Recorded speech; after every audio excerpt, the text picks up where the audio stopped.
right, welcome to the Queen City Soccer Show. This is Level Up Luke.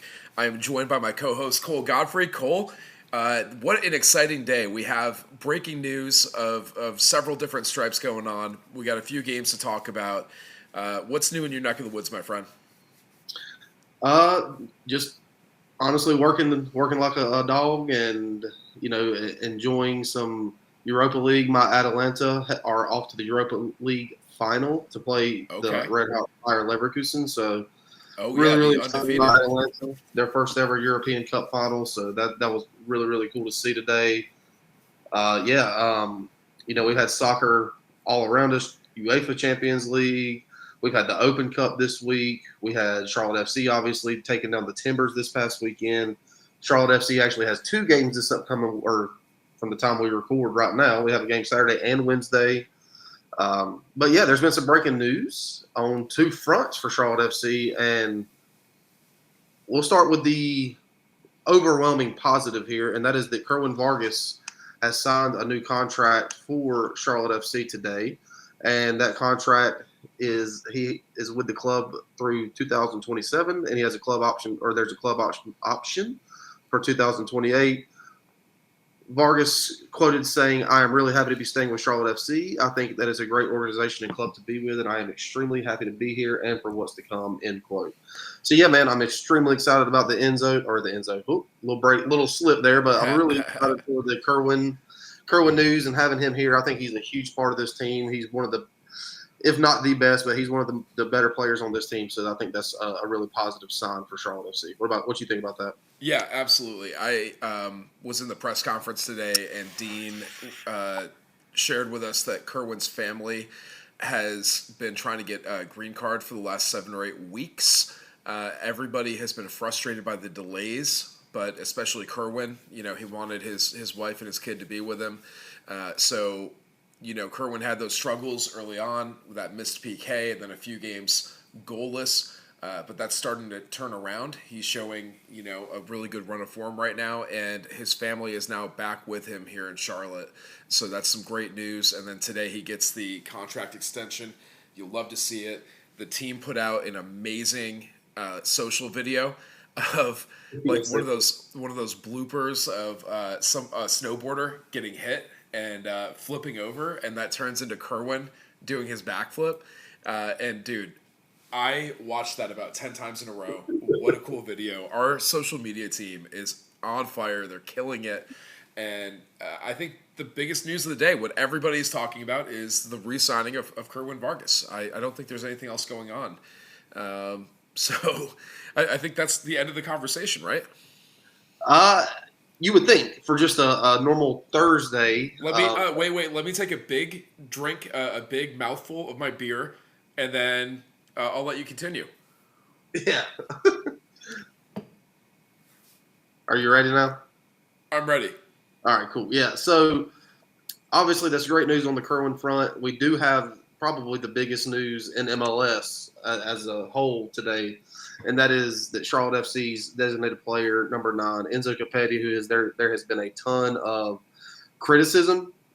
Some of it rightly so. Some of it, a little harsh, but he's out. It's not official, but all signs are pointing to ENZO going back to Argentina and playing for Rosario Central. And it was what? Yeah. This is breaking news. What? Spit take over here. Yeah, What's going on? Breaking news. ENZO Capetti is out at Charlotte FC.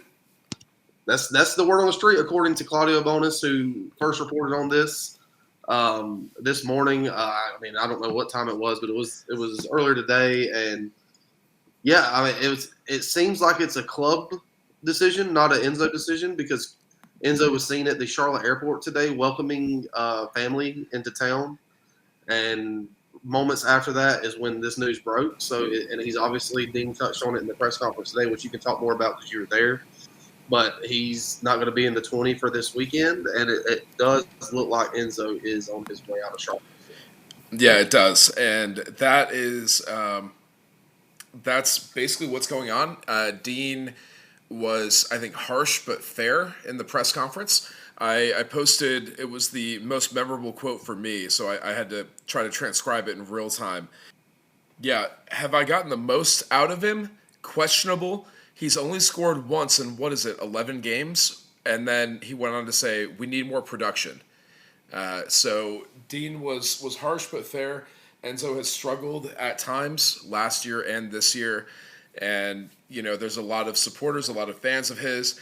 I certainly tried to change my mind and be open to Enzo this year. I picked him to be my most impactful player of the season. And joke's on me. I should have stuck to my guns. I pulled back an old tweet that I had put out there in January. And I said it, to anybody who would listen in the offseason.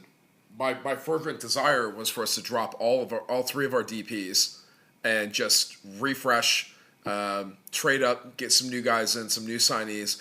We have Liel Abada. I think that's a great signing. I think he's a tremendous talent. He's a great fit for not only our current roster construction needs, but also our style of play. So I'm very excited about Abada, and not just the Celtic connection, but what he's actually bringing to the table for us. And I think we're still linked. I know listening to the Mint City guys, I think Swifty has some inside information on who we're still in active talks to pursue. I do not necessarily have the same information, but I have been telling you guys, those of you who have been on the Twitter Spaces, the conversation with Groenbeck is not over. The young European cam. So I would keep an eye on that development. The conversation with Rodriguez in South America is still ongoing. Those are both young guys, guys that can contribute to goal scoring, assists, just general creation kind of guys. And I would really like to see a big number 9 signing. I know there's a German player out there who is interested in MLS. I would not go so far as to say that we're a front runner for that one, but if Daddy Tepper wants to open up the pocketbook, we might be able to get something done with a big name. What do you think, Cole? Yeah, man. I posted on Twitter earlier when it come out that I think this is the right decision for the club, and honestly, probably the best thing for Enzo's career. Enzo, he's one of those guys, right? He's your designated player, so a lot of eyes are on him. He's got a lot more pressure on him. But when you're getting paid the amount of money that Enzo was getting paid, that comes with certain expectations. And to be quite frank, he was not meeting those expectations. And obviously, the organization's eyes, I would have to say in my eyes as well. He's got one goal. He had one goal this season. Obviously, the last game against Portland in stoppage time, he didn't even start that game as your designated player. You had a guy who was playing Crown Legacy last year, and Big Pat playing or starting the match. So it's, again, I think it's the best thing for the club to move on from him and try to go out in the summertime and get a proven good number 9 that honestly Dean gets to choose, and Dean gets to pick out who he wants, who would be the best fit for his system. And like you alluded to a second ago, Luke, if I think we would all take Marco Reus in a skinny minute, but that's going to be a very difficult one to get. But at the same time, again, for Enzo as the player, not the person, because again, I don't think Enzo was having. I think Enzo liked it here. I think that. But for his career, he was excelling in the Argentine Primera Division, and to go back to it, and that's his home country. He knows the league very well. Obviously, he's played in it. I think it's a really, really good move by the organization. I think it's a fair one, and I don't think. And I've seen some takes on Twitter. And shout out to our buddy Lynn, who's always on Spaces with us. I know Lynn loves Enzo Capetti, and he thinks that he was done wrong. Personally, I think that Enzo is deserved, has got the criticism that he's deserved when you're the designated player, number 9, making millions of dollars, and you scored one goal this season. It's just, it is what it is. This is a business. I think we all wanted Enzo to succeed. If Enzo was succeeding, this team would be higher up the table. So I don't think anybody has any ill will towards Enzo. I just think it's one of those things where this is a results-based business, and it was the same thing with Christian Latanzio when he got fired last season. This is I'm not saying Christian Latanzio is a horrible guy, but this is a results-based business, and when you're not getting the results, this is going to happen. Yeah. Yeah, and, Dean said as much in the press conference. Before the season, he was asked about the DPs and if they would get preferential treatment. He said, they're not my DPs. Yep. And now they are not his DPs.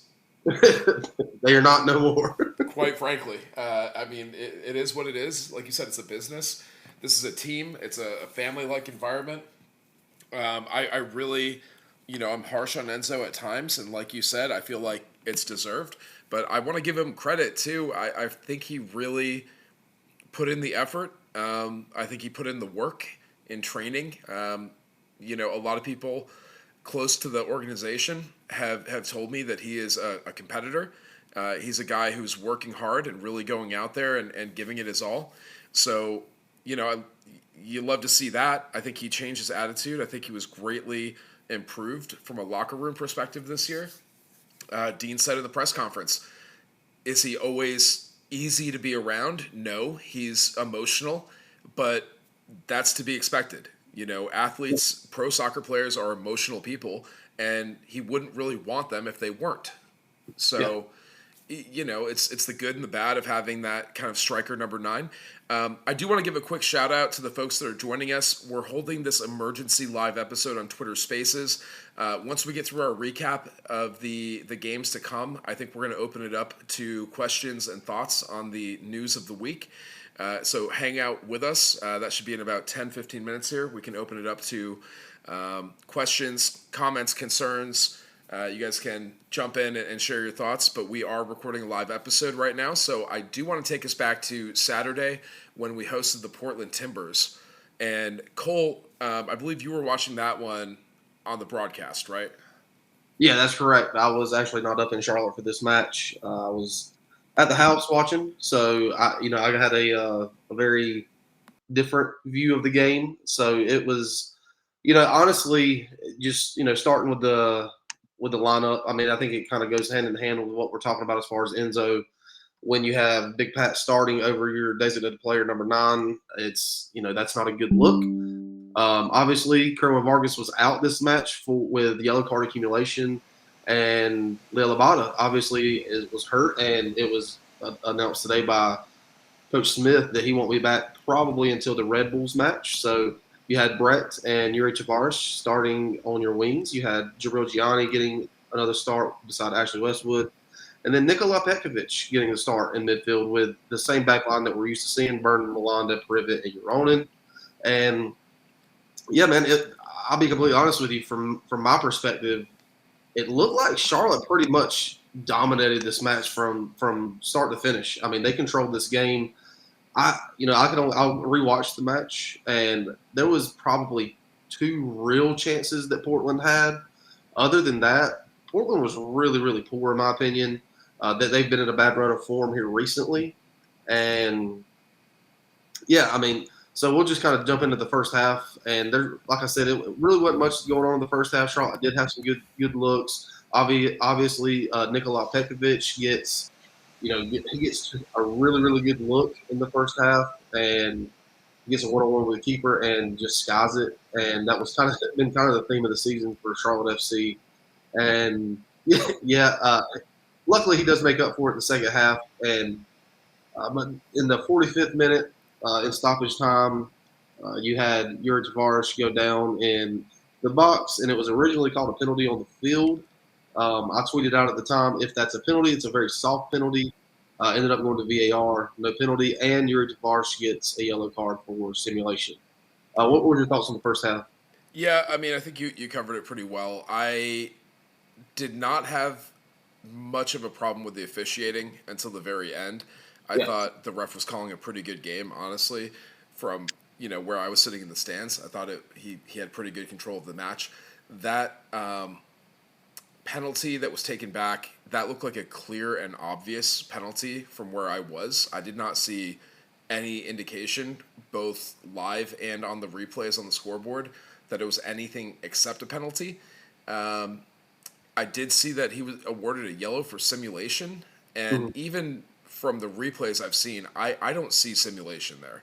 It looks like a soft foul, perhaps, but I mean, I'm at a loss on that one personally. Yeah, like I said, I don't think it was a simulation or warranted a yellow card. I don't think it was a penalty. I think that Tavares was looking for contact, but I mean, hey, now sometimes there is simulation. I mean, we have a certain player who's potentially no longer with our club who has simulated many things. Yeah, I would have to agree. But I did not see it on this instance. So, yeah, I mean, overall first half thoughts. Brecht to Jagere, I thought he should have come off probably in the 40th minute or at halftime at the latest. He looked out of place, and I don't know what else we can do for Brecht at this point besides sit him and let him think about his style of play and whether he wants to be a part of this team. If he does, he needs to get with the program and play with our style. And I don't know, practice whatever is going on with him. He is not creating opportunities. It's painful because I really liked him when we brought him in. I think he has a skill set that could be really beneficial to us. But right now, it's just not meshing with the rest of the team. That's the nicest way I can put it. Yeah, and we me and you both, honestly, we've been pretty harsh on Breck this season. Obviously for obvious reasons. Again, I'm with you. I think in this match again, it's one of those things though, right? It's like if you don't play Brecht at this point with the injuries and the players missing, who are you going to play? But at the same time, Brecht brings energy. I don't want to take away. So we're so harsh on Brecht all the time. I want to say some positives about Brecht. Sure. Brecht he's very reminiscent of Enzo for me as far as he has a high motor. He plays with a significant amount of intensity. Okay. It's just specifically his vision for a midfielder has to be better. And it's just that's my biggest problem with him is his vision and his technical ability on the ball is lacking. At times good and at times it's horrible. Yeah. But the vision as you have to have good vision as a midfielder to be able to pull those strings, and he just doesn't. He has not shown that this season. He has some tenacity. I mean, he can really go at it on the defensive side. I like him better on the wing, honestly. I think he needs a little bit more discipline to stay in position when he's at that wing. But at the midfield, I'm just not seeing it, man. We need more of a creator. And that kind of leads me into the next point with this Portland game is Nikola Pekovic was phenomenal. I thought in the first half he should have probably had 2 goals. Yeah. Yeah. So, I mean, Nikola could have easily had a hat trick this match. He was still the highest rated player for Charlotte FC for the whole game for both teams with an 8.3 on FootMob. He gets his goal in the 54th minute, ball in by Nathan Byrne. Nathan Byrne credited with the assist. But realistically, Nikola just made the defender look crazy, nutmegged him, and then just cool as you like. Definitely for someone who had missed 2 earlier opportunities to just, to have that resilience and to put that ball away was a beautiful, beautiful goal. And Charlotte brought 1-0 that they deserved, to be completely honest. They pretty much ran this match from beginning to end, so they deserved the goal. Honestly, Nikola deserved the goal, and he got it. So it was good to see him get his first. Well, it was good to see, for me, a breakout performance for him because watching him at Crown Legacy last year, there was the big price tag, and I would see flashes of potential. I could see, where the talent was and what the scouts were seeing with him, but he wasn't putting it together for a full match. It didn't look like he was ready for the first team last year. And this year, we've seen a little bit of him with the first team, but it didn't look like he was ready to play a full game, and it didn't look like he was ready to start producing. That all changed against Portland because he was the man of the match deservedly. He absolutely caused Portland fits. I thought we should have had maybe 4 or 5 goals, and Pekovic should have had a brace or a hat trick. I mean, he dominated, and going into the second half, he scores early on, like you said, the 54th minute. He gets subbed out for. Did he get subbed out? Yeah, he got subbed out for Bronico in the 71st minute. Gotcha. Yeah. So obviously, bringing in Bronico is a decision. Urso comes in a little bit later in the second half, and I thought the combo of Bronico and Urso, as I've said before, is one that we can play with against teams like this, especially with the lead, just to grind them down and cause some physicality mismatches maybe. And that's something else that Breck does bring to the table is his physicality against opposing players on the defensive side of the ball. So Diagre comes out for Urso. I like seeing Tiger Smalls come in for Tavares. If anything, I would have brought in Smalls a little bit earlier in the game. I want to see more from him. I think he has a lot of offensive talent, and I love seeing all these MLS Super Draft players getting playing time. I mean, props to the scouting department. Who is it, Thomas over there? Mm-hmm. Who's over the scouting department, and they are knocking it out of the park with these MLS Super Draft selections. Most MLS teams are not playing those Super Draft guys. A lot of them don't really make it in the league, and I feel like just about every pick that we've brought in has been a home run success.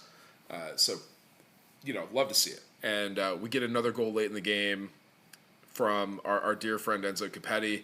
He shushes the crowd, tunes out the noise with his celebration. That's getting a lot of attention right now. Personally, I thought it was really cool that with Vargas out of the game, he did the Dragon Ball Z, the Fusion Ha celebration with a missing partner. He just did his half of it as a nod to Kerwin. I'm sad for Kerwin that he's losing his friend, but I'm happy for him that he got this new contract extension. What were your thoughts on the second half? Yeah, man, I think it was more of the same in the first half. I just think that Charlotte actually put some chances away. I think you dominated the match. The substitutions I thought from Dean Smith this match were pretty good. I mean, the 71st minute, like you said, Brent Bronico comes in for Nikola Pekovic, but you're seeing out the 1-0 win at this point. Big Pat, he comes out for obviously probably the last time we're going to say this, but Enzo Capetti comes in and Enzo he finally puts a ball away when he's one-on-one with the keeper. And what a parting gift it is if indeed that was his last game in for the Crown. So, again, you come out 2-0 winners, and it was a match that you needed after the run of form that you had been in, and definitely with Nashville coming up here and then going on the road to Chicago on Wednesday. I think that it was a performance that you needed, and 3 points that were definitely needed after the last match at home. Get that bad taste out of your mouth and move on. And obviously we always do our Crown of the Day award. Luke, I'm going to be honest with you, brother. I try not to go for the person who it's blatantly obvious, but I'm going with him. I'm going with Petkovic, man. The guy was out of this world. He created a significant amount of chances in this match. He put one away after missing a couple, and that shows resilience. He was your highest rated player at an 8.3, like I said, and he dominated. He dominated in that midfield in that 10 position. Yeah, I'm going to go with the, I'll be gracious. I'll take the high road here, and I'll give it to Enzo.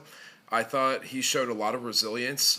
He had a potential one-on-one opportunity that he Enzo'd, and then he got high kicked in the face, which should have been a straight red card. Yeah. And the ref gave us a yellow for simulation and took away a penalty, and then did not call a blatant and obvious red for a dangerous high kick. Didn't even go to VAR to look at it. So it took a lot of resilience. Enzo got back up and momentarily had that one-on-one opportunity. He opened up his hips. He slotted it home. So props to Enzo. He got a well-deserved goal. And, I think it sends him out on a high note with us. And, cheers. Happy trails to Enzo. He gets my crown of the day. Yeah. I mean, I can't take nothing away from him. He come in and, he got the goal. But at the end of the day, he's gone now. So, or seemingly so. So Charlotte have Nashville coming to town this Saturday, and we're all excited about it, and we need another 3 points at home before we go on the road on Wednesday. Yeah, let's go ahead and quick update for Crown Legacy. They fell 2-0 at FC Cincinnati. That was a kind of a messy away game. It was a penalty kick that actually tied it up for FC Cincinnati. And then in stoppage time, 90 plus 2, they scored the game winner. And you hate to see it. Crown Legacy, it looks like definitely a developmental squad this year. They don't have the riches and overabundance of, borderline first team talent like they did last year. But I do see good things coming in the future for the squad. They were able to come back on yesterday at home, and take care of business against the New England Revolution.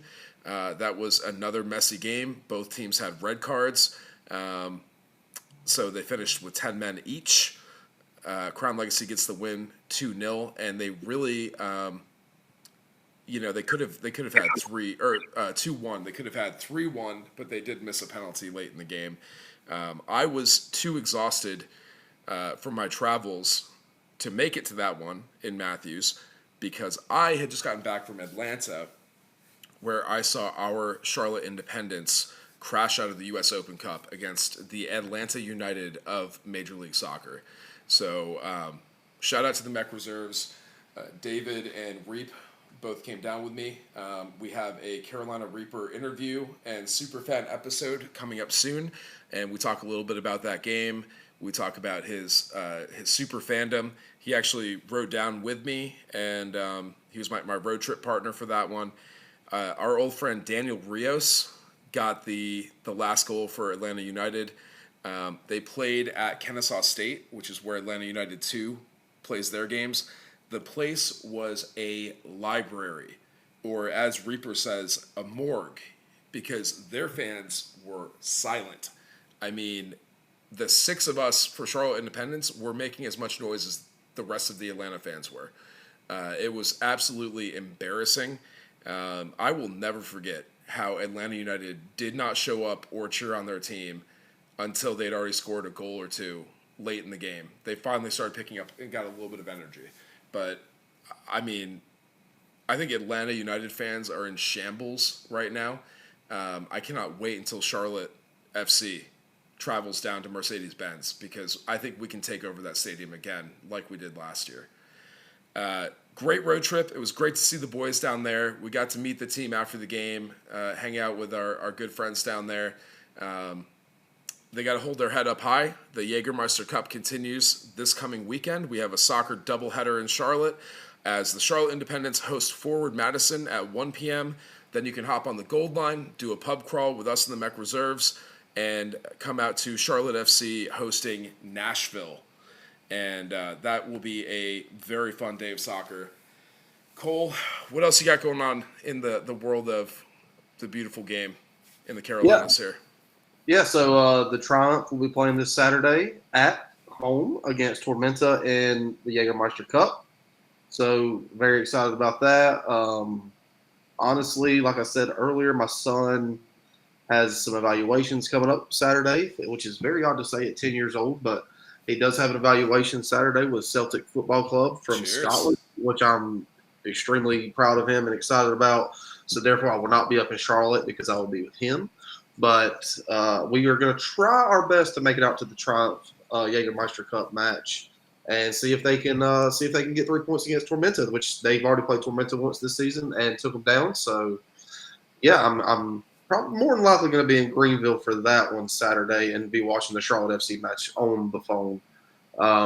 But yeah, I mean, we got some listeners here. I'd love to get some takes on the ENZO news, the Kerwin news, specifically from our buddy Lynn. As far as ENZO, because I know Lynn is a huge ENZO supporter, loves him, and so I would like to get Lynn's thoughts on that for sure. All right, I'm going to start inviting folks, and while I do invite you guys up to speak, I just want to give a shout-out here, honorable mention to the rest of the U.S. Open Cup. This week has been full of banger games. I was watching the Birmingham Legion at Tampa Bay Rowdies, and dude, talk about a classic game. It was the best soccer game I've seen in so long. Legion was down 3-0 at Tampa. In the 82nd minute, they score their first goal. They end up coming back 3 goals. Tampa Bay scores a 4th, and then Birmingham at the death ties it up to send it into extra time, 4-4. There were 5 goals after the 80th minute. I've never seen something like that. The magic of the U.S. Open Cup. Tampa Bay ends up winning 6-4. Charleston Battery got the win over South Georgia Tormenta. So shout out to our friends down in Holy City, taking out the Peach State representative there. And, dude, the U.S. Open Cup was going off last night. Anybody else want to come up and talk about it? I sent out some invitations here, but if you did not get an invitation to speak, go ahead and send me a request, and we can approve it. Oh, I see a request here. We got Len. All right. Let's see if we can get you up here, Len. I am here. How's everybody doing? Good, man. Good. Interesting night, huh? For sure. Yeah, so to answer Cole's question, surprised, but not terribly. My only thing is wondering how this was precipitated. Did this come from the club? Did it come from ENZO? And if it came from ENZO, the timing is not great, because what it does do, it leaves us very thin. I think we were thin already at certain positions, even though we've got bodies. In terms of quality, we're thin. We're a little thin at the back. If we saw when Melanda was out, how we kind of got exposed in the back a little bit. And now we've got Abada out for a couple more weeks at least. And with Enzo gone and Patrick having to pick up the full load of it, and as Cole pointed out a few minutes ago, not only do we have the game Saturday, but we have a game in Chicago, and then next Saturday at home again. So 3 games in 8 days, and we've got one striker with experience. And even though I've heard Dino say that he's got bodies to fill in my mind, that's probably what they would just be, bodies. And we shouldn't expect a lot of production out of that position if Patrick, is not going a full 90 for 3 games in 8 days, which he probably won't. So I just think it's going to be we have a tough stretch ahead of us. And if we can pick up, we've got 9 points staring us. If we can get 2 wins or a win and a tie, I would say the fan base is going to have to kind of be content with that until they can figure out who's going to replace Enzo if he is indeed going away. Yeah, Lynn, I don't know if you were on yet, but when we kind of discussed the Enzo news, it does look like it was more on the club than it was on Enzo. He was spotted at the airport earlier today, welcoming some family, and and then just moments later, it was announced that he was looking at going back to Argentina. So there's a lot of eyes now going to be on Big Pat, and Big Pat has, again, I'm not going to say that Big Pat's not capable. He played a 7.2 against Portland.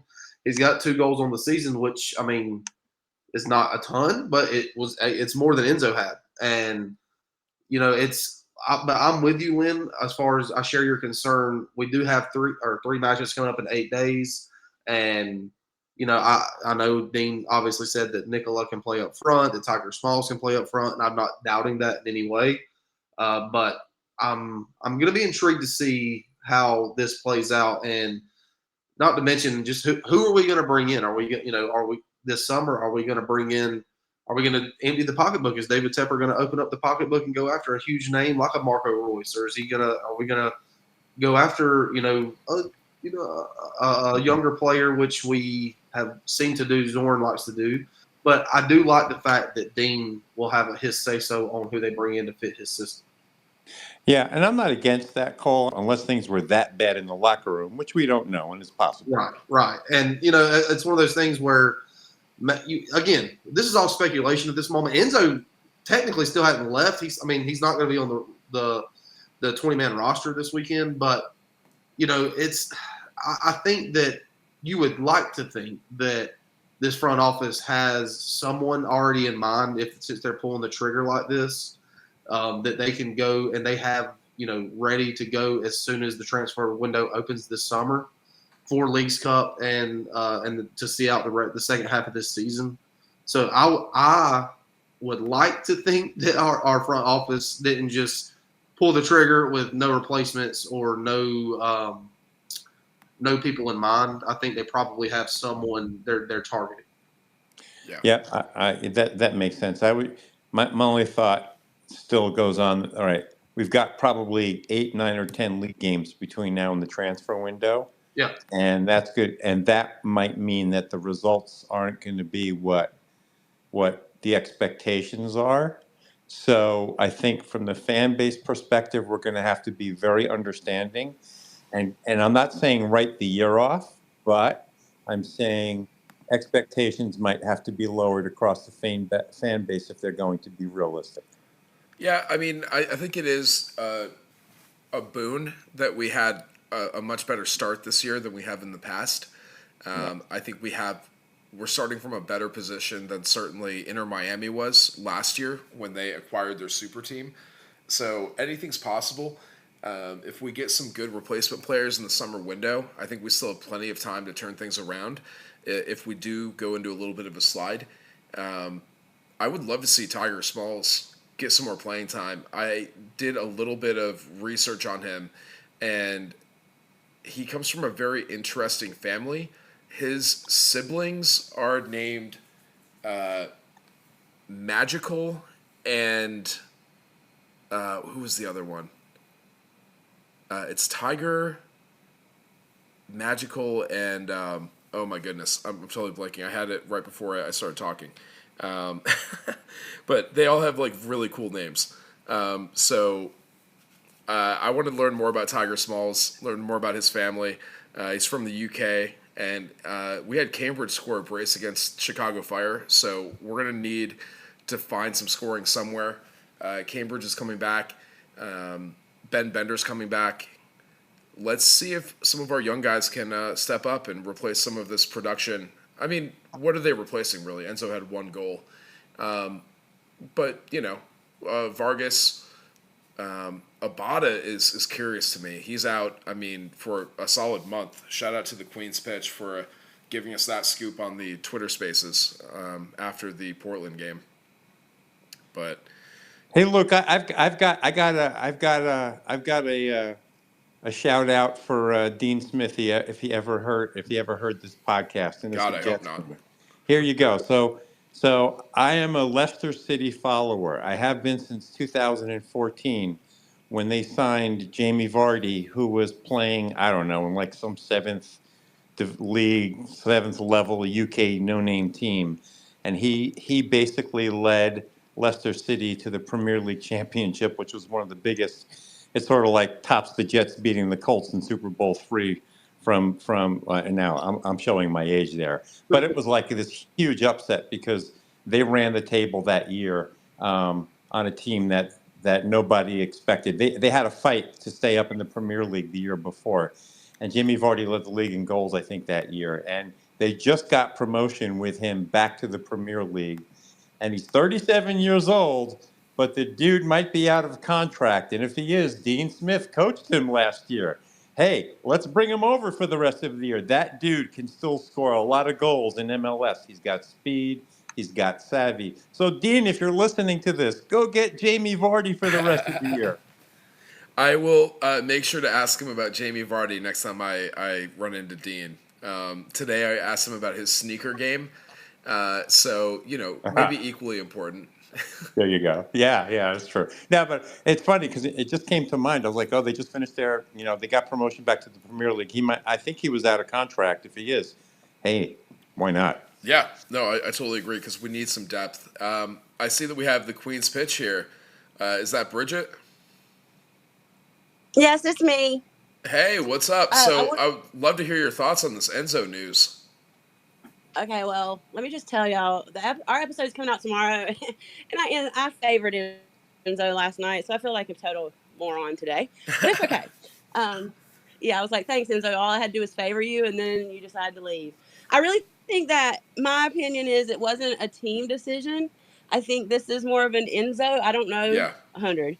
But from what I'm gathering from a lot of different places, it was an ENZO thing. It was last minute. I was at practice yesterday morning. ENZO was there. He was interrupting our presser with Tiger, having a good time because he likes to interrupt every time. And he was having a good time, and he was out there on the field practicing like normal. So you would have never, if he was faking it yesterday, it was very odd. You know what I mean? He's a good faker. So I think this is all like something that just came up last minute, and the team was like, "Okay, well, do what you got to do." And in Dean's mind, he shouldn't play this weekend if his mind's not focused on the game. So that's why he told Enzo, "Don't worry about coming this weekend at all." Well, I mean, That's where I think it is. I think the team was taken by surprise. I don't think this is a team decision. I don't think they were sitting there saying, "Let's let Enzo go in the middle of this like month where we have all these games." I don't think that's the plan, but I think at the same time they're smart enough to say, well, if his mind's not in the game, then we don't need you taking a spot on the field either. yeah, I think it's a little bit of both personally. I think this is something that may have been in the works. We heard rumors during the offseason that there were conversations with multiple teams in the Argentinian Premier League. So that was something that had already been rumored. I think you guys may recall the River Plate rumors, which did not seem substantial. But I think this was probably along those lines, and I think it was one of those things that may have been developing, but nobody realized how close to the finish line they were, and it may have developed very quickly at the end. Um, like you said, there have not been any indications that from Enzo or from the team that this was going to happen until this morning. So But there were rumblings that there was some negative energy in yeah, the locker room from him. So I think it was like something that was going to either they were going to finish, put an end to it, or he had to find a way out. yeah, So I think it was like a mutual thing, but it just came up on him, like you said, very quickly. But I I wanted to say something about Tiger's sure. brothers' names because we chatted. His mom is now following us, and she was talking to us. His brothers' names are Midas and Magic. Midas, that was it. Midas with a Y. So cool. Correct. She said she named them Heart of the Tiger, the Midas Touch, and You Can Do Magic. Because she thought that there was a lot of strength in the names, so that's why she named them like that. So Oh, that's I just thought I'd let you fantastic. know that. Anyway, Do they play? Do they play soccer? Because we have some roster spots to fill. I don't know about that part, but he's very humble. He was very nice yesterday at the presser, and he said that I think he would have started earlier in the season, but he got injured, and so it's taken him a little bit more of time to get back to where he's at. But I do think they're looking at him as a key part of this team right now. So I love it. Once again, MLS Super Draft. So let's go. He went to Clemson, right? yes, I think so. Yeah. Yes. Well, and we like anybody that's named Tiger. So Oh yeah. Tiger Woods, Tiger Smalls. Like I told Kara, I feel like he's going to do big things. Tiger Smalls is going to do big things. Right? That's That's great. about as funny as I can get, anyway. That's But no, I great. think I think the whole Enzo thing is. I think that it just took everybody by surprise. I don't think anyone is trying to keep anybody in the dark or anything like that. I just think it was just a shocker. And Dean's like, "Look, if you're not focused, don't play." And I Yeah. like that. No, I I do. I like Dean's comments in the presser because, like I was saying earlier, it was harsh but fair. He didn't say anything that was factually incorrect. He did mention or alluded to the locker room issue about Enzo being passionate, and of course, you want your players to be passionate. You want them to care, but it did seem to kind of imply that there was something taking away from the dynamic within the locker room. And we saw that last year with him, right? Like we saw that was an absolute problem last year, and this year it seemed like he was on a better track. But with his frustrations at not scoring and his inability to create opportunities or to close out opportunities on the pitch, I think it's a good move for everybody. I want to ask you, Bridget, have you heard anything about the money aspect? Because I suspect we're taking a bath on this, but I haven't heard anything to back that up yet. I haven't heard really anything, but I think that that's what's holding everything up. Like if he can't get out the right money out of it, then I don't think they're willing to do it. But I think they're trusting that he's going to do it. Yeah. But I don't. Yeah, I think either way, I think we'll either break even, but I don't think we're going to make money on the deal by any means of any stretch of the imagination. But I think that at this point, it's he's going to either cause problems in the locker room type of situation, or we got to do whatever we got to do to get him out. And it's sad because it's like I feel like that's the same thing with Carroll. If you're going to bring a negative energy into the locker room, then we don't really need you there. But it just sucks that it's our DPs that are in that position. Yeah, I totally agree. And I'm trying to invite Cole back in here. He got booted out, I think. So I've sent him an invite. But if you can hear me, go ahead and shoot me a request here. We have the ongoing, our friend, Daddy Elon, has some bugs to work out on this platform. So hopefully we can get you back up here.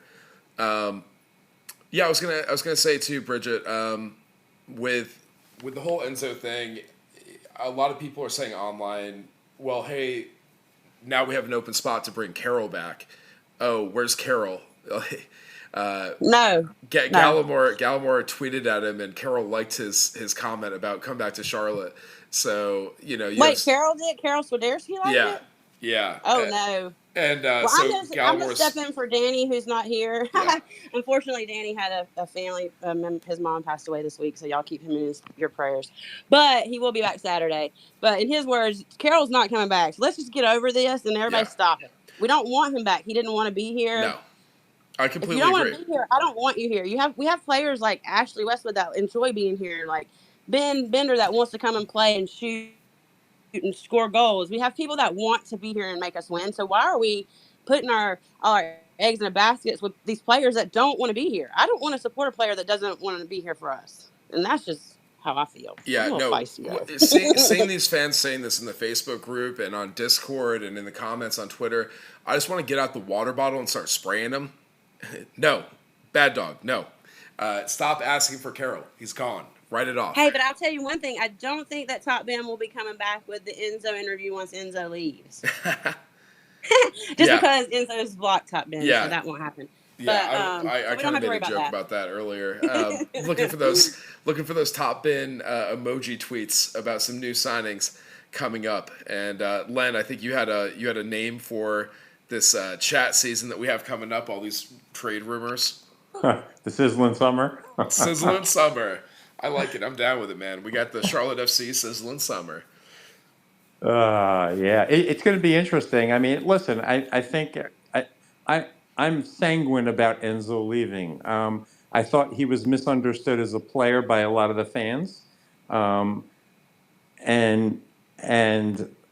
that's just my opinion. I think that he made more of a contribution than people realized. Could have been better at times, 100% agree. And at the same time, if he doesn't want to be here, he needs to, it's good for him to leave and wish him the best and all that. But the club is in this year now of kind of a mid-season rebuild. We started with a new coach this year. We've got new players. They're contributing, especially the Crown Legacy players. They're really contributing, and a lot of our success so far this year has come on the heels of those players. So we've got a good base, but we're gonna need more help. Yeah, I mean, and we brought in Abada really late in the window, and I think because he was coming in ice cold from Scotland, he didn't play really for Celtic after September, like the beginning of the season. I think him coming in cold and trying to jump up to speed so quickly may have contributed to that muscle injury, and I hate to see it because we've seen this happen repeatedly with our players. Early season, I remember Camille and ENZO were both in and out with muscle injuries. I have to wonder if the turf is contributing to that too. But, I mean, having Abada out for a month right when ENZO's traded away couldn't be worse timing, in my opinion. Yeah, that hurts. That does hurt. But, I mean, you can't do anything about it except move forward. So, I mean, I think that's mostly what I got to say. If anyone else wants to jump on, Cole had a family emergency, so he had to step away. But, yeah, I mean, any thoughts about what we have coming up against Nashville? Because they just put up like 6 goals in their last game. I think Saturday night could be either one of two things. Either the team is going to rally around each other and come out like really hyped up and give a really great effort, or maybe they'll be a little bit flat because, just because it's another loss on the team in terms of a person, a personnel leaving the team. I would hope it's the former, not the latter. And if the team can be professional and rally around each other and the players that are here and still believe in themselves, then they could come out and play a really strong game, and that's what I'm hoping for. And Petrovic played a great game last Saturday. I was at the game the week before at Yankee Stadium, and although he didn't play poorly, the biggest difference I saw in the 2 Saturdays was that last Saturday he was involved more up front in the final Right. third of the field, where at Yankee Stadium against New York, he was kind of hanging back a lot. So Yep. somebody lit a fire under him and said, "Hey, get involved in the offense," and he did. And so I think he's got incredible potential, and that position is there for him to lose now. So we've got some good things going on. We're just kind of thin, and we have to hold on and hope we don't get more injuries over the next 2 or 3 weeks. Yeah, I totally agree. And I noted against Portland this past week, it looked like Pekovic was floating forward. That was the word that kept coming to mind. It seemed like he was just kind of drifting up front. And with him in that front line, along with Ajiman, I thought they had pretty good chemistry. So I'd be interested to see that relationship now that we're going to see a lot more Big Pat. I'd like to see how that continues to develop. With Vargas back in the lineup, and I'm assuming Tavares on the wing, it's a lot of youth. I'm excited to see it, though. What do you guys think about the back line against Nashville? With Super Sam Suric and Hani Mukhtar, do you think Milanda and Privet can shut him down? I think they can, especially with Westy kind of holding the back there too a little bit. I think we can. I think we can corral them enough to stay in the game. I do. Yeah, I mean, we did a pretty good job in Nashville. They had one really good header, and Dean mentioned in the press conference today, just allowing the crosses into the box. I think both goals in Nashville, if I remember correctly, were results of headers or crosses coming into the box. So if we can get on those crosses and eliminate those opportunities, force them outside, make them take the low percentage shots, like we do. That's our bread and butter. You know, I'm optimistic that we can hold them to 1 or 2 goals. We just need the offense to do their part and keep us in the game. Yeah, I think it'll be interesting to watch the way Byrne plays on Saturday, assuming he starts. Right. Um, Sometimes I've noticed in games where we felt like we needed a more offensive punch, Nathan can get up a little bit and be aggressive on the offensive side, which is great sometimes, but I just sometimes get the feeling he's trying to do a little bit too much offensively and then can get caught out defensively. He's got the wheels to get back, no doubt, but Right. Nashville's got some talent and they can counter on us pretty quickly. So I'm hoping to watch the back line play very disciplined and not take too many chances and hope that we can get something through the midfield and up front on Saturday. Yeah, well, since the last time we played Nashville, just a note for our listeners. Last time we had our old friend Mackenzie Gaines on the other bench. He has since been traded to Houston, so he is no longer with Nashville. We don't have to worry about that speed on the outside. We do have Kerwin Vargas back this game after that yellow card suspension, so I love his chemistry with Nathan Byrne. That overlapping play on the wings. I think Vargas does a really good job getting back on defense when needed, and Byrne does a good job of playing forward when needed. So I really like their overlapping play, and I'm hoping that, like you were saying, Len, they don't overdo that and get caught out on like a counterattack or something. Yeah, yeah, and that's a good point you just made because you've pointed that out just now that Vargas really has developed and stepped up his game because he is tracking back and playing more physical when we're out of possession, which we didn't see really the first No. couple of years, and so he's really developed a lot this year too. So there are a lot of positive things we've seen on the team. We just need some more experienced bodies, maybe. Yeah, what do you think about Tavares? Because I'm back and forth on him. I feel like he does some things really well. I love his touches on the ball, like his technical ability. He can dribble circles around opponents, and he's creating. He's getting in good positions, but I also feel like he's one of those like uh, uncut gems. Like he's not a finished product yet. He needs to he needs some polishing, some refining. He needs to get his game really under control, if that makes Yeah, sense. yeah, no, it does make sense, and maybe consistency, right? Because I think what you're alluding to, there was, I don't know if it was in New York, I forgot what game it was, but there was a game where he kind of disappeared. He was playing, but he disappeared. Right, He did not right. have a good game, And, and and that so, was the more defensive style though, because we're trying to park the bus, right? yep, yep. But he's a young player who's got to have some experienced folks around him, guys like Westwood, who can teach him to be a professional, who can be consistent in the way he plays each week. So I think it's there, and we just may have to suffer through a little bit of that sort of building of his profile, if you will, professional profile, as he gets more experience, and just kind of let him develop while he's playing, because he does have incredible amount of potential, and I love his size too. When we have him in along with Ajman and Gabriel Malanda. Gianni and Yeah. Tavares and Ajiman, boy, we should be winning. We should be scoring a goal off a corner every week. Dude, I was looking at that against Portland because we had Tavares, Ajman, and Malanda in the box, and I'm Yep. sure Diani was around there somewhere. And just seeing all that height, I was so excited. And Bridget, once again, just shout out to Danny Brams. I know he loves his tall defenders up in the box on free kick opportunities. So shout out to our friend Danny Brams, man, keeping you in our thoughts and prayers here, man. Um, Bridget, are you still with us? I'd love to hear Yes, your thoughts on I am. Tavares. Well, first of all, Sparsh has 3 yellows, so he has to be careful. If he gets 2 more, he's out as well. So we have to watch that.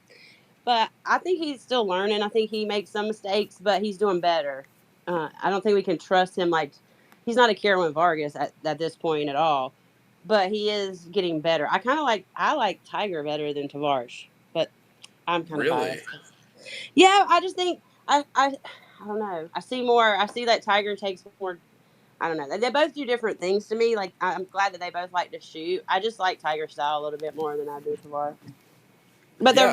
they're both equal. But I mean, I we've just seen a lot more of Tavares, and even with Crown Legacy, I saw significantly more of Tavares. yeah. I like Tiger style. I like how he plays. But Tavares is good too. I just think that I mean, all of them need a little bit more time out there. They're all young. We don't have any Right. experienced strikers really, and we can't, like you said, we can't count on Brett. We really can't. So now it's just like it's up to Kerwin, and then you have Patrick. You have all the Crown Legacy boys, and so we're gonna have to put all our eggs in that basket until Leo comes back. Yeah.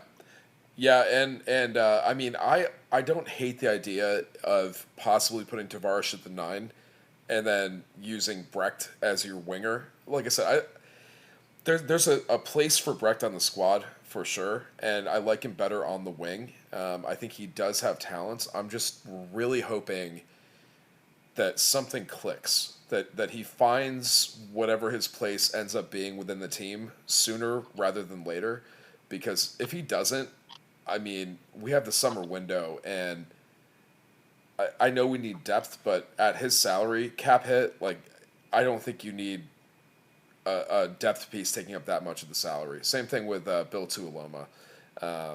I think we got to move on from some of these guys, and we're already in a midseason rebuild. So I hate screwing with the locker room chemistry that much, but I mean, we need to bring in some reinforcements. I It, agree. it, I think that I don't know what Bill's doing at this point. I mean, he's hurt. I get it. He's I mean, he's a highly paid player. He's making almost 600,000. He is just yeah, below max roster.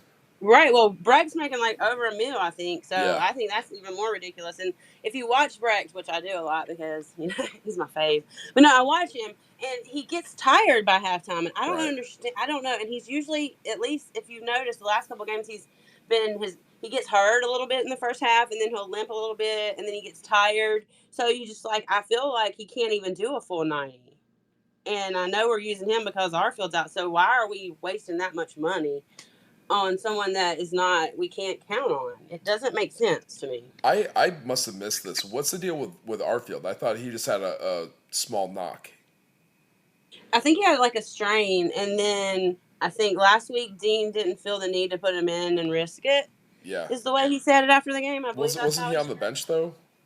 He was on the bench and he warmed up most of the game. He was out there running around. Like, he even started warming up in the first half. Because Okay. I really thought they were going to replace Brecht at one point with him, but then he didn't. And so I asked Dean after the game why he didn't use Scotty, and he just said that he didn't feel that, he needed to risk it, so he Right. didn't. So I think he's saving him for this run that we're doing. So I wouldn't be surprised if he doesn't start on Saturday over Brecht. I'm at the point now. I wouldn't mind seeing more of Arfield. I mean, I heard one of the interviews with him. I want to say it was early in the season or maybe in the preseason, and he said that he still saw himself as a starter, and he thinks he has 90 minutes in him. I don't know how confident he sounded in that, but I would still like to see him get more playing time if he's healthy and capable. There's definitely a role for that. I can't wait to see Bender back on the pitch, honestly. And you guys had such a good interview. I cannot recommend highly enough for all of our listeners. Check out the Queen's Pitch interview with Ben Bender. Benji, as I call him, because he just looks like a golden retriever to me, and he's always so happy. I love it. He really is excited to come back. And it was just so cute how, you're like, what's your goal for the year? And he's like, I just want to be healthy and I want to score goals and make assists. Yeah. And that's what we want. Like, that's literally what we want out there. And he wants to play the 10. Like, that's his thing. Yeah. Like, he's excited. And I had to tell him, like, calm it down. We don't want you to go out there and just, like, you don't put that much pressure on yourself. Just come out there and shoot goals and, like, make them. Yeah, and he wants to do it. So give him a chance. Yeah, he had a meniscus injury, like a meniscus tear or something. Yeah, he explained it in real good detail, but he said it was one of the worst injuries, and he's never had surgery before. So, he's trying to make sure he heals back. And then he had a little setback. He had a muscle strain, so that set him back a little bit more. But I really think he'll play with the Legacy this weekend. It's going to come, but they're taking it real easy with him because they don't want him to get re-injured again. Well, and we saw that with Camille and I think also with Enzo last season, was they would come back and they would just go back out with another injury pretty quickly. And I think he just doesn't want to do that. And since this is his first real severe injury, he's being super careful about it, that he doesn't get injured again. And but he's really, he really wants to come back, and I'm excited. And when he does, he's going to do the corner kick. He's going to kick the corner flag, so that'll be exciting too. Oh, I forgot about that. Hell yeah. What's up, Len? Oh no, I was thinking too. One of the things that Ben Bender, when he plays in that forward position, like he really does penetrate offensively into the opponent's box. Like he'll get forward, and he's not afraid to do that. So I'm looking forward to seeing him play and get back in there. And the other thing I was thinking of when you're talking about people going down with injuries, also Carujo didn't, right? So I think there's something about you're talking about the turf, because Carujo went down like right in front of my seats. Oh my God. Dude, I totally forgot about Guzman Carujo because he was such a non-factor last year. After that injury, he just wasn't the same coming back. And that goes back to the whole point with Latanzio. Like, what a piece of shit manager. Like, he would just cycle guys out. They could never build up any confidence. They couldn't get a head of steam going or, like, work their problems out on the pitch. He would just cycle them out so quickly. There was never any continuity. And I think Guzman was one of those guys. He had a game or two, and when there weren't like immediate results, he never saw the pitch again. And he got completely hosed. And he was like my favorite player, one of my favorite players the first season. So I hated that because he was a force. He was our enforcer in the back line that first year. I mean, and Byrne is kind of slotting into that role now, but we didn't have anyone else doing that. I'll ask Laddie because I'm going to do an interview with him. No, I'm just kidding. Oh, jeez, you had me for a second. I was like, I got some things you can ask him. I'll give you. A list like for real. now. Like he does respond. I do message him on Instagram sometimes. No way. And he will reply. He's very friendly. I would never interview him because no one really cares what he has to say. I mean, like I'm just not in the business. I'm in the business of interviewing people that play for our team that we want to, encourage. But I mean, I was just joking. But I feel, he wouldn't respond to me. I'll tell you that. I wouldn't have anything nice to say. Well, he's blocked some of the people I know too. So, but he's still nice to us. I guess he has nothing against us. Like you said though, I would never reach out to him because I don't have anything nice to say. But I was going to mention earlier too. I think that was one of the biggest disappointments was Ben Bender. Really was one of those players who looked completely lost under Latanzio's style of play. He was overthinking. He was correcting too much on the field, and he was most successful when he was playing open and instinctually. And I think that lends itself a lot more to Dean's style of play. I think from what I'm seeing on the pitch and what I'm hearing from the players, I think Ben Bender really stands to benefit, benefit pun intended, from the Dean Smith style. And I think he can absolutely create openly and freely with those assists and maybe some goals. I think oh, sorry. I was No, gonna say go he ahead, does like Bridget, the sorry. attack. He likes the attacking. He likes the fact that Dean's an attacking coach, so he does like that. But I am gonna say one more thing about Laddie. Like he did a lot of bad things, but I feel like he did one good thing, and he did develop Privet as that CB, and I think Privet's turned out really well and turned into a great CB that has a lot of a future in that position. So I do give Laddie credit for that. That's the one thing I'll give Laddie credit for. I can give credit for putting him in that position, but I want to give more credit to Privet because Latanzio's style was when you make mistakes or if you're not holding up, he'll cycle you out quickly. And that says more about Privet to me that he was so consistent that once he got in that position, he never gave it up again. So that's true. I give Privet a lot of credit. Obviously, he's one of my faves too. But yeah, but the fact that Laddie gave him that chance, I think that's pretty cool that he thought outside the box to do that. So there's a lot of negatives about Latanzu, granted, but that he did try some things, and I think if we got to give a look. And if you think about it, Dean sat Enzo because he didn't perform well in the game before. Latanzio did the same thing, so it's just not on the same extreme. And we don't know what the locker room was like, so I just don't like to dog people once they're gone. Too bad. But wait till Enzo leaves. I'll dog him. No, I'm just kidding. No, I'm not trying to I would really like to move on and never mention Latanzio again. It just keeps coming up because the styles are so contrastingly different, and that's really, we've only had a few seasons to look at, and that was a big portion of what we have to compare this team to. It's a lot of the same players used in such a different way. So I think for comparison's sake, I hope that's the only reason I'm bringing it up. I really hope I don't have any sour grapes or too much resentment in my heart for that era.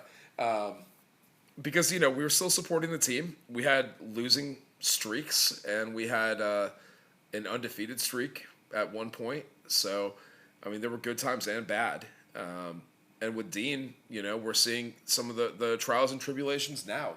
And I think from where I'm sitting, the locker room looks pretty solid. If there were some personality clashes, maybe that's correcting itself now. But I don't want to speak too much on that. I don't have a lot of inside information. But yeah, Bridget, what do you think about the locker room chemistry now? Well, from what Ashley says, it's really good. You know what I mean? That they all get along really well. Now, I haven't really heard anything one way or the other than the fact that maybe Enzo brought some negative energy to that. And so by maybe getting that out of the locker room, that might even give Kerwin a little bit more of a chance to focus a little bit more. But then I don't know that. So it seemed like Enzo and Kerwin were pretty good friends. They had the goal celebration together, and they're really South tight. American. So I hope that doesn't cause some kind of a rift. But with Kerwin getting the new contract extension, he's here. He's here for a while. Yeah, I think that right now the locker room's good. You got out a lot of the negatives. I haven't heard one way or the other, but from what they say, like Bender says, they love in the locker room. It's very happy-go-lucky. They enjoy the banter in there. Ashley says that as well.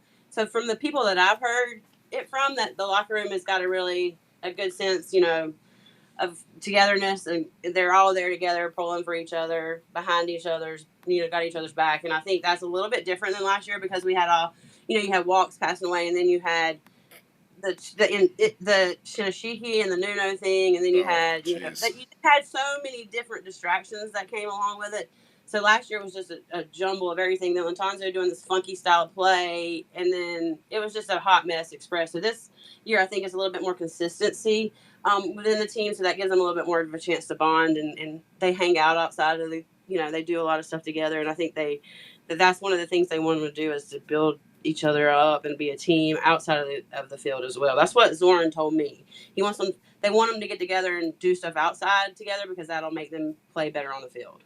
Well, hey, kind of brings to mind as a segue Brant Bronico's piece that he wrote for the Players Tribune today, talking about how much Charlotte means to him, the community, giving back. What an amazing piece. He really has a strong voice. The passion comes through. I highly recommend everybody check that out. Beds for Kids, I think, is the name of the charity he supports. And I've been to that fundraiser a few times, the BB13 Foundation fundraiser at Hopfly Brewing. Highly recommend that. I asked Dean in the or after the press conference today, you gonna go out to that fundraiser, and he was cutting up and saying that Brant gave him some of the BB13, the mayor beer, but it wasn't to his liking because it was way too hoppy, an IPA there. So we got to get Dean a sour or some other type of beer other than they have that really nice Mexican lager at Hopfly. Maybe that'll work for him. Yeah, he's a Brit. He's going to like the lager. Yeah. I worked for a British company for 20 years, so I drank with a lot of those dudes. Yeah. Hopfly has a good variety. So, the Brant Bronico fundraiser, though, that article in the Players Tribune, and then the Charlotte FC Community Impact report that just came out a few days ago. I think it's really incredible to see that this organization is giving back and working with the community in such a strong and positive way. I think that's something that soccer brings to the table that other sports don't necessarily do in the same way. So I think that's key to our community, supporting the team, supporter groups, and there's so much charity work. And Len, from what we do for a living, that's a big part of my passion, and it goes into a lot of the same things that I like to do in my professional life. Yeah, I mean, the culture in the city, the soccer culture is incredible. We've said it before, but for a team that's only 3 years old or just in its third year, how it's kind of united the city has been just tremendous. So I think we're very fortunate and very blessed to have this community with us. I mean, we're sitting here on a Thursday night rehashing a player moving it. It's not even a game. And there's a lot of discussion on social media and on X tonight because of it. So you can see the fan base engaging. And I think that's a real blessing for all of us and for the city. So Yeah. I'm loving the ride. That's what it comes down to. I'll tell you, just anecdotally, when I give away tickets to first-time soccer attendees, or I bring my friends out to a game and they've never been to one, every single time, without fail, it doesn't matter if we win, lose, draw, they have a great time. They love seeing the soccer game. I hear over and over again, oh, I didn't know that's what this was like. I didn't know that it was such a good atmosphere, such a good time. They're blown away by it. And yeah, I'm bringing a friend Saturday night who never had gone to a soccer game before until I took him to one last year, and now he's like, anytime you have nobody else to go, let me know. He loves it. So yeah, you're right. I mean, a lot of first time people, once they get in and see the game live and they realize how quick and how fast it is and how athletic these guys are and how great our crowd is, who wouldn't want to come back to that? absolutely. I grew up with that in upstate New York. There were a lot of folks that would give away tickets to SU, Syracuse University football and basketball games. And I mean, underprivileged kids that don't have a whole lot going on, getting out and seeing a major sporting event, it can be really, life changing. And I know they're doing a lot of that. They've given away tens of thousands of tickets to, underserved communities around Charlotte. And that's, I love seeing it. And you see it at the game. You see these kids, and they're so excited. It can really change someone's life. So cannot recommend highly enough. If you have extra tickets or you have the means to give back and support the local community through soccer, I think it's a great way to do it. 100%. Does anybody have an idea about how ticket sales in the upper bowl are for Saturday night so far? I haven't heard. I know I saw Joe said that we were over 30,000 tickets sold, and that was 3 or 4 days ago.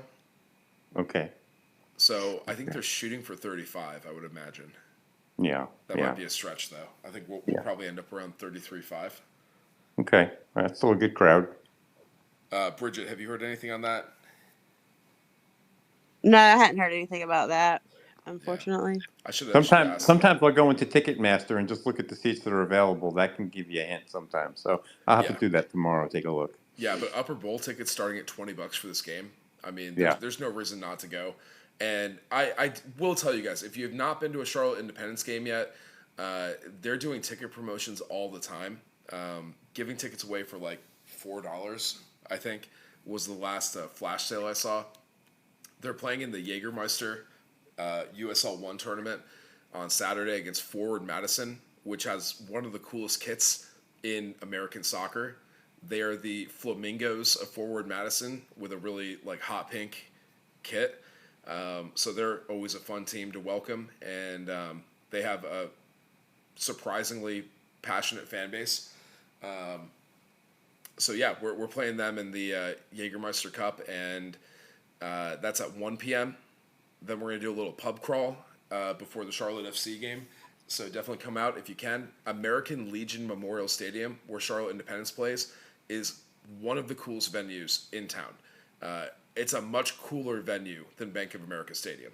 It has the appearance of a soccer-specific stadium because after the renovations, it really is catered for the Independents. But they also do lacrosse games and rugby games and stuff like that. So cannot recommend that highly enough. I hope I'll see some of you guys out there. If anybody else wants to jump up here, share your thoughts, opinions, ask any questions, I'd love to have you. Just give a request, and I will get you up here. I got Jonathan Wilson. So while Twitter is adjusting, and we're getting Jonathan Wilson up here, just once again, big day Saturday, 6-point Saturday coming up. Crown Legacy has a game coming up soon here. Jonathan, what's up, man? How's it going, guys? I appreciate you having this conversation. I actually logged in. That's crazy. You were talking about giving away tickets and helping like support other fans. I have a conflict. My nephew's getting married this weekend, and I logged in to message the boys at the John Hayes and Danny Brams. So if you want to connect with them, I have 4 seats in the club level. I would love those to go to maybe somebody who's never been to a game before. So maybe you guys can connect. Yeah, sure thing. I'll throw out a post, and then I'll tag them in it and Queen's Pitch, and between the few of us, I'm sure we can find somebody. Do you want me to tag you in that, or do you just want to have them DM you directly? Yeah, just DM me directly, whatever. If if you want to handle it and say, hey, this is who I want you to hook these up to because like you maybe know them or whatever, that would be ideal. And then I'll just send them via Ticketmaster. Great. And then it'll all be squared away. So yeah, that's awesome, man. Funny aside, I actually bumped into my kids are trying out for club soccer and I coach and yada yada. And they were at a Fox Soccer Academy tryout and bumped into Fuchs, and I was like, "Yeah, yo, man, what's up with Capetti?" And he just did the lips sealed, and I was like, well, maybe we'll catch up in a month and see what the story is. He was like, maybe tomorrow, maybe a week, we'll see. So he gave you a little hint.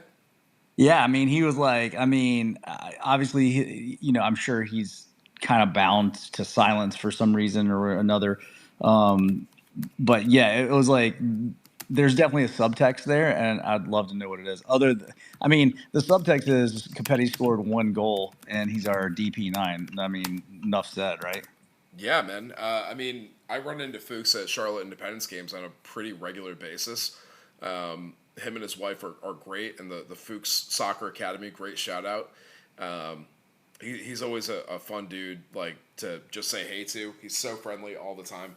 And I think they discontinued the no Fuchs given beer, but Yeah, great shout He out, man. really, really approachable guy. Like Oh yeah, surprisingly approachable. yeah. I mean, that's a Leicester City, you know, legend right there, Premier League legend. So, Yep. He was instrumental in the year they won the premiership. He was part of that back line. He was, yeah. Cool, uh, man. Well, if you guys can hook up my tickets, I gotta hit the sack. But all right, man, we'll do. cheers to you guys. Good to see you.